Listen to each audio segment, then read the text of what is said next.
नमस्कार and I welcome you to world affairs. मैं हूं प्रशांत धवन। नाउ रिसेंटली आप सब लोगों ने ऐसे आर्टिकल देखे होंगे कि भारत में पावर्टी 10% गिर चुकी है पिछले 5 सालों में। इंडिया के नीति आयोग की यह रिपोर्ट है कि उत्तर प्रदेश और बिहार इन दो बड़ी स्टेटों में पावर्टी बहुत ज़्यादा गिरी है। और अगेन देखो, सिंस हम भारत की आबादी का 10% की बात कर रहे हैं तो 135 करोड़ का 10% आप निकाल दीजिए। हम यहाँ पर 13 करोड़ 50 लाख लोगों की बात कर रहे हैं जो मल्टी डायमेंशनल पावर्टी से निकल चुके हैं। नाउ इसका मतलब क्या होता है? एक तो होता है पावर्टी, एक होता है मल्टी डायमेंशनल पावर्टी, जिसमें बहुत सी चीजें देखी जाती है। सिर्फ ये नहीं कि एक आदमी कितना कमा रहा है, उसको सर्विसेज कौन कौन सी दी जा रही है, क्या उसके पास बैंक खाता है या नहीं, क्या उसको हेल्थ केयर मिल रहा है या नहीं, एजुकेशन का क्या स्तर है। बहुत सी चीजों को यहाँ पर काउंट किया जाता है तो तैयार होता है मल्टी डायमेंशनल पावर्टी इंडेक्स। तो इस वीडियो में हम बात करेंगे कि रिसेंटली यूएन की रिपोर्ट ने क्या कहा है। जी हाँ, एक यूएन की रिपोर्ट अलग से आई है और फिर एक नीति आयोग की रिपोर्ट अलग से आई है भारत की पावर्टी को लेकर।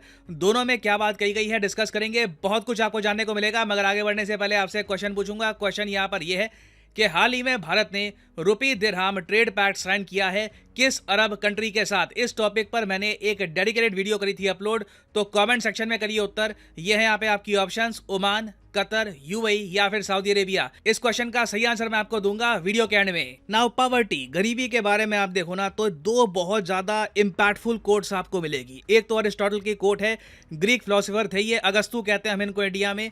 अरिस्टोटल ने यह कहा था कि पावर्टी ना पेरेंट है ऑफ क्राइम एंड रेवोल्यूशन। बहुत ही बेसिक इक्वेशन है। जहां पर पावर्टी होगी वहां पर रेवोल्यूशन, मतलब कि सरकार के against activities, law and order को तोड़ना, क्राइम करना, यह भी वहां पर बहुत ज़्यादा होगा। और उसके अलावा महात्मा गांधी जी ने भी ये कहा था कि सबसे ज्यादा गंदी हिंसा होती है पावर्टी। अब प्रॉब्लम देखो यहां पर यह आती है कि हम पावर्टी को डिफाइन कैसे करें। क्या हम ये कह दें कि एक आदमी इतना कमाता है तो हम मानेंगे कि वो पावर्टी में है, या फिर इतना नहीं कमाता तो वो पावर्टी में नहीं है? इसमें प्रॉब्लम ये आती है कि कंट्री टू कंट्री इन्फ्लेशन अलग है, चीज़ों के प्राइसेस अलग हैं। एक एग्जांपल के लिए मैं आपको बताऊं, एक बार कोई एक आदमी है इंडिया में, उसको उसके पास मान लो 400-500 रुपये है, तो वो पूरे दिन आराम से खाना खा लेगा, ब्रेकफास्ट, लंच, डिनर आराम से कर लेगा। मगर वो मान लीजिए यूरोप के किसी कंट्री में है, वेस्टर्न यूरोप में है, यूएसए में है, तो वहां पर 400-500 रुपये में सिर्फ एक टाइम का खाना खा पाएगा, एक बर्गर उसको मिल जाएगा, बाकी लंच डिनर वो नहीं कर पाएगा। तो डिपेंड करता है कि देखिए आप किस कंट्री में है। इसलिए ना यूनाइटेड नेशंस ने 2010 में एक अलग इंडेक्स तैयार किया। इसका इन्होंने नाम दिया मल्टी डायमेंशनल पावर्टी इंडेक्स। इन्होंने ये कहा कि पावर्टी ना डायरेक्टली हम कौन कितना कमाता है, कहाँ पे किस कंट्री में है, उससे तय नहीं कर सकते। हमें देखना होगा कि क्या उसको हेल्थ केयर, एजुकेशन, क्या उसका स्टैंडर्ड ऑफ लिविंग क्या है। ये सब चीज़ों पर गौर करके हम डिसाइड करेंगे कि एक देश में कितने लोग मल्टी डायमेंशनल पावर्टी में है। और यूनाइटेड नेशंस ने 10 पॉइंट्स यहाँ पे टारगेट किए। यहाँ पे आप देख पाओगे nutrition, years of schooling, child mortality, sanitation, drinking water मिलता है या नहीं मिलता, इलेक्ट्रिसिटी मिलती है या नहीं मिलती, क्या उसके पास रहने को घर है, उसके पास एसेट्स कितने हैं। ये सारी बातें, ये सारे इंडिकेटर यूएन देखता है और उसके हिसाब से तय करता है कि एक कंट्री में कितनी मल्टी डायमेंशनल पावर्टी है। ना दुनिया भर में वैसे अगर हम देखें तो टोटल 1.1 बिलियन लोग कहा जाता है कि मल्टी डायमेंशनल पावर्टी में रहते हैं। और इस आंकड़े में से ऑलमोस्ट 50% जो लोग हैं ये आपको सब सहारन अफ्रीका और इंडियन सब कॉन्टिनेंट में ही मिल जाएंगे। ये जो दो इलाके हैं यहाँ पर दुनिया की आधी गरीबी, ऑलमोस्ट आधी गरीबी आपको मिल जाएगी। Now United Nations Development Programme ने जो 2023 में अपनी मल्टी डायमेंशनल पावर्टी की रिपोर्ट निकाली थी, उसमें इन्होंने ओपनली ये बात कही कि पिछले 15 सालों में टोटल 415 मिलियन इंडियंस, मतलब के 41 करोड़ 50 लाख इंडियंस गरीबी से बाहर निकले हैं, मल्टी डायमेंशनल पावर्टी से बाहर निकले हैं। ये बहुत बड़ी बात है। दुनिया भर के मीडिया ने इसको कवर किया। हमारे प्राइम मिनिस्टर जब फ्रांस में गए तब स्पेसिफिकली इन्होंने यूएन की इस रिपोर्ट को कोट भी किया था।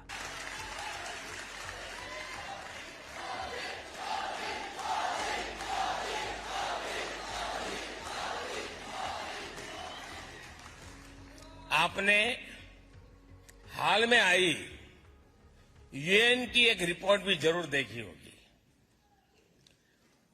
उस रिपोर्ट में यूएन कहता है सिर्फ 10-15 साल के भीतर ही भारत ने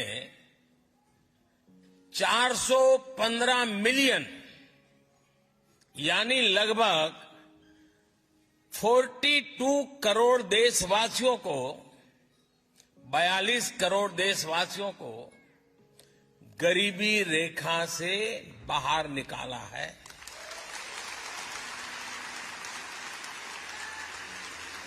आप कल्पना कर सकते हैं 415 मिलियन 415 मिलियन यानी ये पूरे यूरोप की पॉपुलेशन से भी ज्यादा है।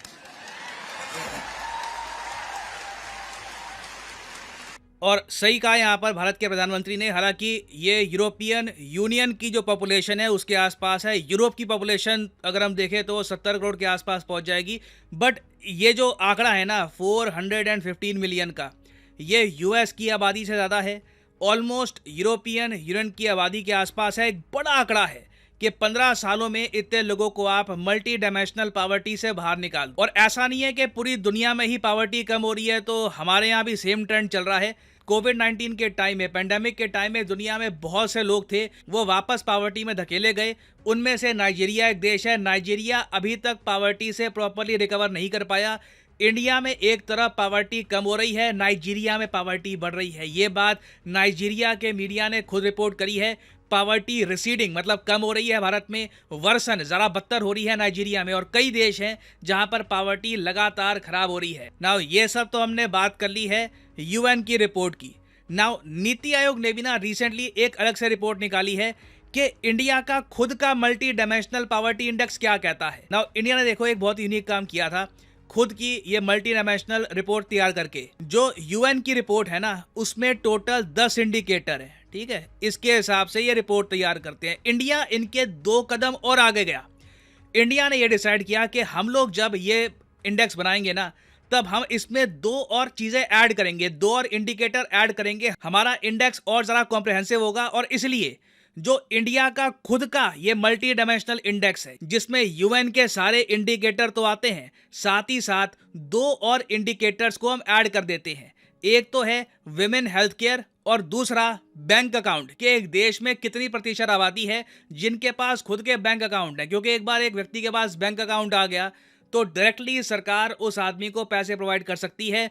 करप्शन के चांसेस बहुत ज़्यादा कम हो जाएंगे। डायरेक्ट बेनिफिट ट्रांसफर एक रेवोल्यूशन से कम नहीं है। और इसलिए जो नीति आयोग की रिपोर्ट है ना, बाय द वे ये जो पीडीएफ है ये ओपनली अवेलेबल है, फ्री टू डाउनलोड है। आप नीति आयोग की वेबसाइट पर जाओगे, वहाँ पे लिखोगे national multi dimensional poverty index, आपको मिल जाएगा। जो यूएन का मल्टी डायमेंशनल पॉवर्टी इंडेक्स है उससे ज़्यादा कॉम्प्रिहेंसिव ही है ये। क्योंकि यहाँ पे आप देख पाओगे इस रिपोर्ट में इन्होंने हाईलाइट कर रखा है कि हमने मैटरनल हेल्थ को भी ऐड किया है अपने इंडिकेटर में, हमने बैंक अकाउंट को भी ऐड किया है। बड़े कम देश आपको मिलेंगे जो अपना टेस्ट ज़्यादा मुश्किल करेंगे कि नहीं आप इन दोनों चीज़ों पर भी ना हमें जज करो। और इसलिए मैं कहूँगा जो ये नेशनल मल्टी डायमेंशनल इंडेक्स है ना ये यूएन से भी ज़्यादा क्लियर पिक्चर बताता है। और वैसे मैं आपको यही बता दूँ कि जो यूएन वाला इंडेक्स है ना उसका डेटा भी यूएन खुद इकट्ठा नहीं करता।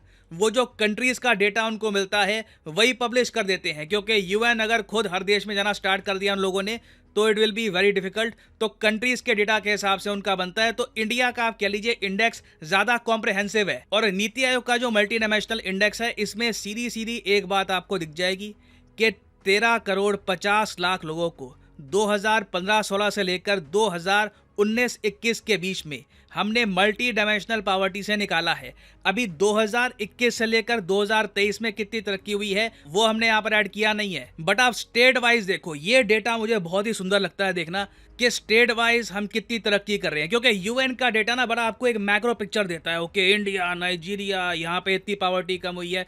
इंडिया का डेटा आपको बताता है कि कौन सी स्टेट्स अच्छा परफॉर्म कर रही है। अब यहाँ पे आप देख पाओगे बिहार लिखा हुआ है। नाउ ये जो लाइट कलर्ड बार है ना ये है 2015-16 के डेटा का, जो डार्क कलर वाला बार है ये 2019-21 के डेटा का है। तो बिहार में अगर मल्टी डायमेंशनल पॉवर्टी 2015-16 के आसपास 51% से ऊपर थी, अब ये गिरकर 33.76% आ चुकी है। उत्तर प्रदेश में अगर मल्टी डायमेंशनल पॉवर्टी 37% से ऊपर थी, अब ये गिरकर लगभग 23% के आसपास आ चुकी है। और सिंस उत्तर प्रदेश और बिहार अपने आप में इतने बड़े राज्य हैं आबादी के हिसाब से, साइज के हिसाब से भी ना, तो यहाँ पे जो तरक्की होती है ये हाईलाइट बनती है। उत्तर प्रदेश में जब एक बड़ा डिक्रीज होता है पॉवर्टी का, तो करोड़ों लोग इकट्ठा पॉवर्टी लाइन से ऊपर उठते हैं। तो मल्टी डायमेंशनल पॉवर्टी की अगर हम बात करें ना, तो उत्तर प्रदेश में 3.4 करोड़ लोग उठे हैं इस मल्टी डायमेंशनल पॉवर्टी से बाहर, और बिहार में 2.25 करोड़ लोग ने ये मल्टी डायमेंशनल पॉवर्टी एस्केप करी है। तो ये एक बहुत ही अच्छी बात है। उत्तर प्रदेश और बिहार में ना अगर हम मल्टी डायमेंशनल पॉवर्टी और ज़रा कम करें, यहाँ पर रोज़गार और जनरेट करें, अपने आप ही आप देखोगे इंडिया की जीडीपी तेज़ी से राइज होगी। क्योंकि ये दोनों जो स्टेट्स हैं ना, ये आप कह लीजिए बाकी स्टेट से कंपैरेटिवली थोड़ा सा पीछे रह गए थे पॉवर्टी को इरेडिकेट करने के मामले में।